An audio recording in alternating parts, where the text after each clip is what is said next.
Now, it might not look like much. It just kind of looks like a thorny, mildly obnoxious plant. But what you're looking at is basically a member of one of the earliest branching clades of the sunflower family. Again, which remember, the whole family originated in South America roughly 30 to 50 million years ago. And around 30 million years ago experienced a huge diversification. And it's thought that about 30 million years ago, that's when some of the achenes, the Asteraceae seed, made it to South Africa, found a niche, found a blank canvas, and just kind of went nuts. What this plant is, this is Barnadesia.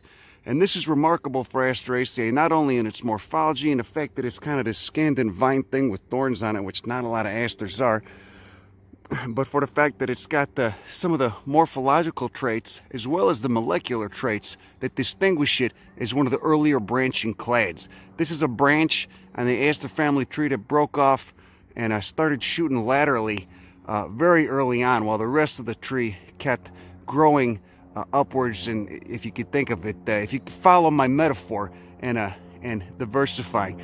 So one of the molecular apomorphies for this is that it does not share the 2.8 thousand base pair inversion in the DNA that the rest of Asteraceae has, and that this clade does not have, the Barnadesia clade, in which no other flowering plant families have. It's only Asteraceae, except for this clade, of course.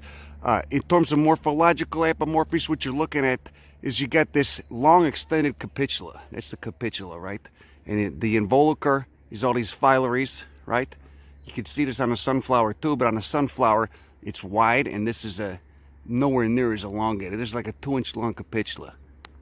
Okay, and then another morphological apomorphy for this is you can see those white kind of ciliate hairs, right, that are sticking off the flower on the inside right there. That's actually part of the corolla on each of these pink florets. So you got a bilabiate zygomorphic corolla that can be split vertically, but not can be symmetrically split vertically, but not symmetrically split horizontally.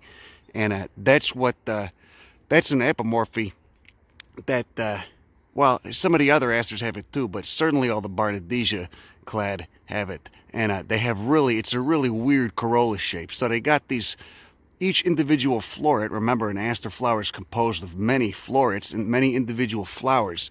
This is actually just the capitulum. Each individual floret has, on one side, it's got that pink ray right there, and then on the other side, it's got one of those white ciliate hairs coming off of it. That's part of the corolla, the corolla itself. Very interesting. We're going to look at Mutisia later. I'll show you the same thing.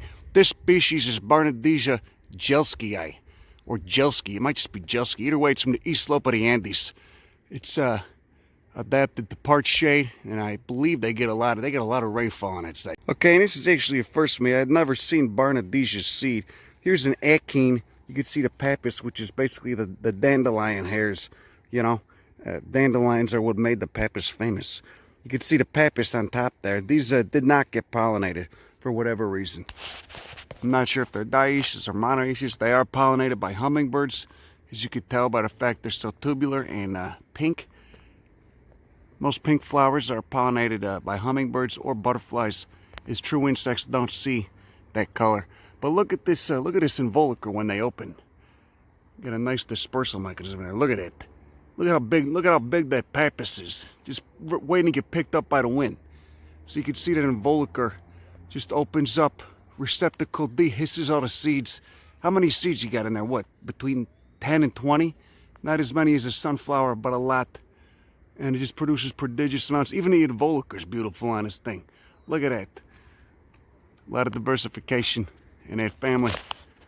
The basal clades. You want to look up the Barnadesia subfamily or the Mutisia subfamily, subtribes. You get some really weird dinosaur-looking variations on Asteraceae right there. Okay, and last for today's early to virgin aster tour is Mutisia. Now, this is a pretty big genus. Got a lot of species in it. Entirely South American. One of the earlier branching clades like Barnadesia. I'm not sure though. I think this might have that 22,000 base pair inversion. So it might be a little bit more recent that this branch of this clade broke off from the main trunk of the Aster family tree. But you can already see it's got that same long, elongated, extensive capitula, big involucre. Look at the phyllaries on it, pretty remarkable. And then, of course, you could see the styles emerging from the fused anthers right there.